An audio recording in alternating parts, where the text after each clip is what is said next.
The next chapter in the ever-expanding Destiny saga is almost here. Destiny 2's Forsaken is set to feature a darker, Western-inspired narrative, a new competitive game mode called Gambit, access to mysterious new locations, 9 additional supers, and more. Here's everything you need to know about Destiny 2's Forsaken.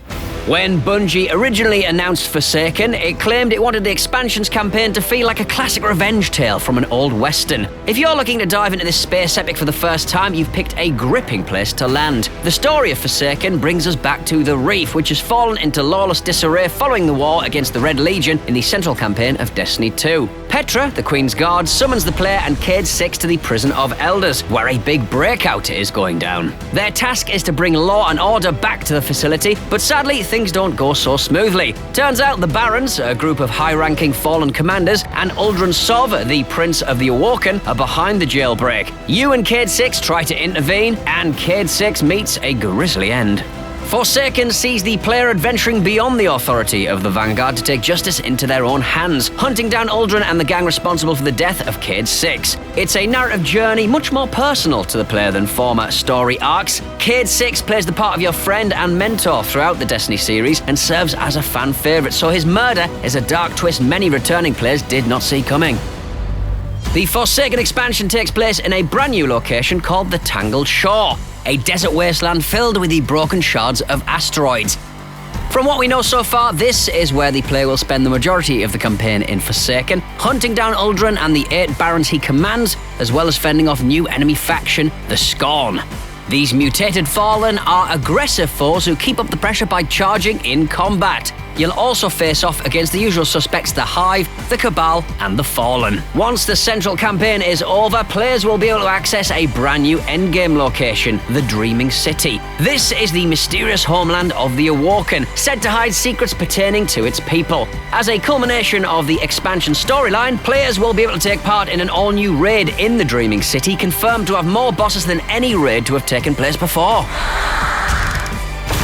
Forsaken will also introduce 3 new strikes and an additional one exclusive to PlayStation players. The difficulty of these co-op missions are now being measured by power levels, starting at 300 and scaling up as you gain experience.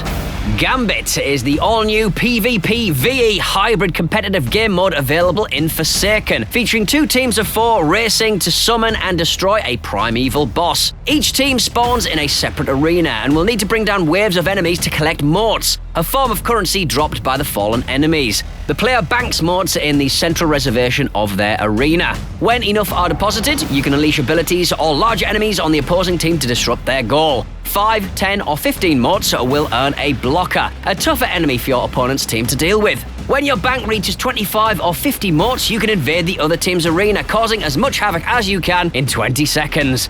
Killing an enemy during an invasion heals the opposing team's boss, further delaying their progress. Banking 75 motes unleashes the boss. Be the first to burn it down to win the game.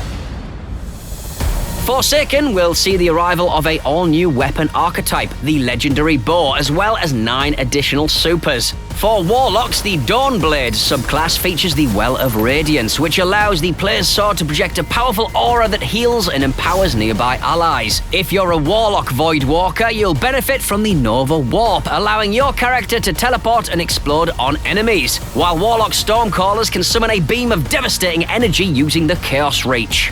For Hunters, the Night Stalker subclass gains the Spectral Blade Super, granting them the ability to summon a pair of deadly Void Blades, while the Arc Strider subclass gets the Whirling Guard to reflect projectiles back at foes, and the Gunslinger gets the explosive Knife-Hurling Blade Barrage. If you play as a Titan, the Striker subclass gets the Thunder Crash Super, hurtling through the air like a missile to crash into enemies and inflict meteoric damage. The Sunbreaker gets a giant flaming hammer with the Burning Maul Super, and the Sentinel gets the new and improved Banner Shield.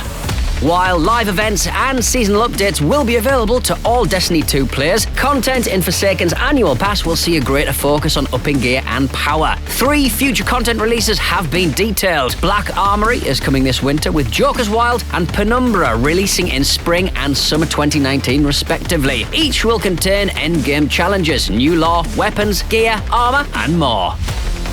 Whether you're excited to seek vengeance in the main campaign or get stuck into Gambit, there's a lot to look forward to when Destiny 2's Forsaken launches on September 4th. Check out our first look at Destiny 2 Forsaken's new weapon system, and keep it right here on IGN for all things Destiny.